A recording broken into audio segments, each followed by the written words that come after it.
But I can just tell you there's a lot of wonderful people sitting before you that are just taking a lot of risk to say, we're going to go out and participate in this process. I'd encourage you to do the same. Thank you, Jen and Keith, for bringing up that very important issue that if we're asleep on the job, that's when corruption starts to flourish. And it's a little bit strong term when you're talking about public education. So I wouldn't say that there's corruption in public education in Utah. I've seen a number of backroom deals that concern me a little bit. And I'm concerned about sometimes when we have organizations in the state that make decisions based on self-preservation. So what's important is that we focus on the kids. Donations, corporate donations, for corporate donations. There's not a lot of corporate donations at the local Weber School Board level, so we can pass on that question. Regarding corruption, the current Weber School Board is made of wonderful, dedicated individuals who love kids. My concern is not so much corruption as it is we've got to find ways to challenge the status quo or keep getting the same outcome. Weber School District has over a $200 million budget. We've got to find a way to improve kids' outcomes to make them more competitive globally. Isn't it great that we live in a country where we can have a say in who governs us? I ran into a 40-year-old man the other day who said, "Oh, this is the first time I've ever known who our president was, and it's just because he's in the news so much." I've thought about his comments and just been haunted by that. If we do have corruption and mismanagement, we have nobody to blame but ourselves. We need to understand what is happening with our tax dollars and how they're spent and the benefits we can get from them. And everyone should know that. This is open book. Everyone should understand that. It's so great to live in a country where we can have some control.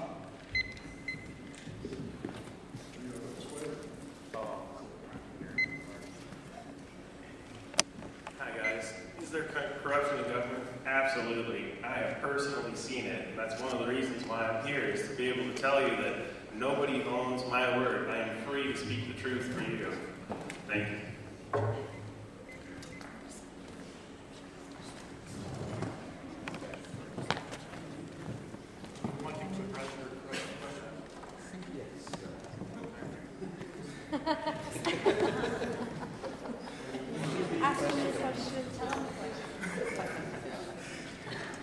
Did I really just walk in for the corruption question?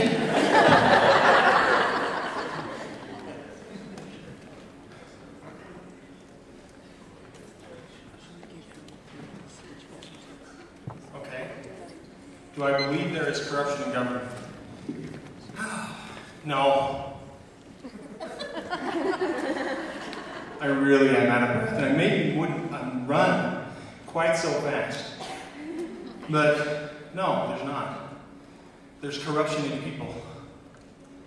Just like there are good people that create good policy and good government.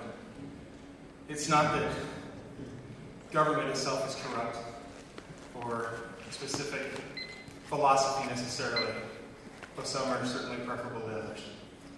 But no, the short answer is it's not government that is corrupt or that promotes corruption. There are corrupt people everywhere. Again, sorry for the out of breath.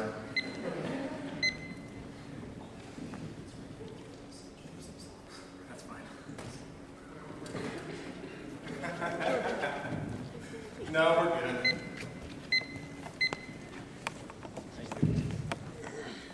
But it's been a while since I've been on this stage, and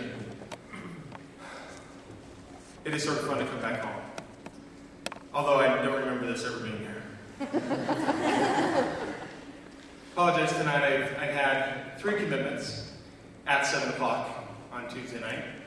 And I just come from the Veterans Nursing Home over here in near Walkwich Junior High. So I got really used to that shady lane drive, just barely going over the speed limit on the way up, just like I did in high school, right? But for those of you that don't know, my name is Ryan Wilcox, and I'm running for House District 7. I've had the privilege of serving there these past couple of years, and I suppose it's appropriate that we're meeting at Weber High tonight. Education is always been one of the things that I've been most passionate about. First, as a father, I have 3 young children who are just getting into schools. And as a legislator these past couple of years and a small businessman, one of the things that is the most important thing for our economy is education. When we talk about the ability that we've had in several years past to have large increases in our education budget, it's only because our economy was humming. Our economy was moving in the right direction. When we've had surpluses, it hasn't been because we voted for a tax increase, or we decided by policy that we were going to have surpluses, or have extra money to increase teacher salaries, or add more technology to the classroom. It's been because we had sound fiscal policy, and we created an environment where businesses can thrive. Part of that is keeping Part of that is keeping a solid tax environment where businesses are encouraged to stay here in Utah. Part of that is also providing a healthy education so that it is a healthy cycle. When we have a strong education system in place in the state, then we can provide for companies to come here and have higher paying jobs. So there are a few things that I'm not a one-issue candidate by any means. There are a lot of things I've been involved in, particularly on the law enforcement and side as well.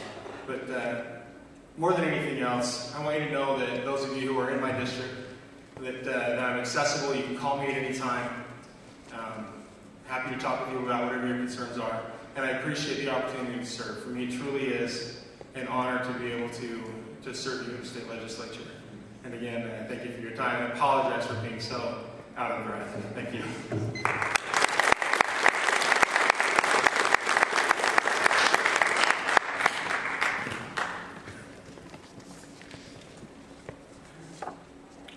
All right, to Senate candidates. With reference to an energy policy, where do you stand on natural gas, and do you support the Pickens plan?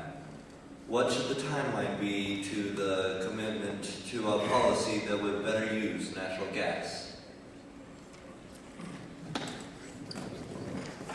Sam believes that natural gas needs to be part of a comprehensive energy policy that solves the problems we have with a shortage of energy in this country.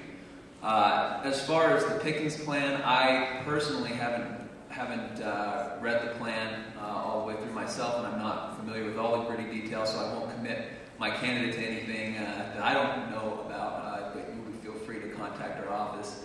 But I think the important thing that Sam would want you to know is that we do have an energy shortage in this country, but we shouldn't have to. We should be using all the resources we have, including natural gas, including coal, including renewable energy sources, wind, solar, anything that we can to solve this problem. And it's important for the future of our country, and we need the courage in Washington right now to solve it. Thank you. Before Governor Huntsman left office, he commissioned a study called the Synapse Study. The Synapse Study was funded by our tax dollars, yours and mine. It was performed by Synapse Energy Group.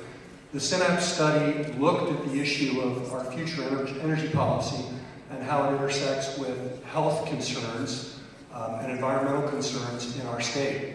The conclusions of the Synapse Study were several, one of which was that we could generate 837 gigawatts of power from renewable energy sources.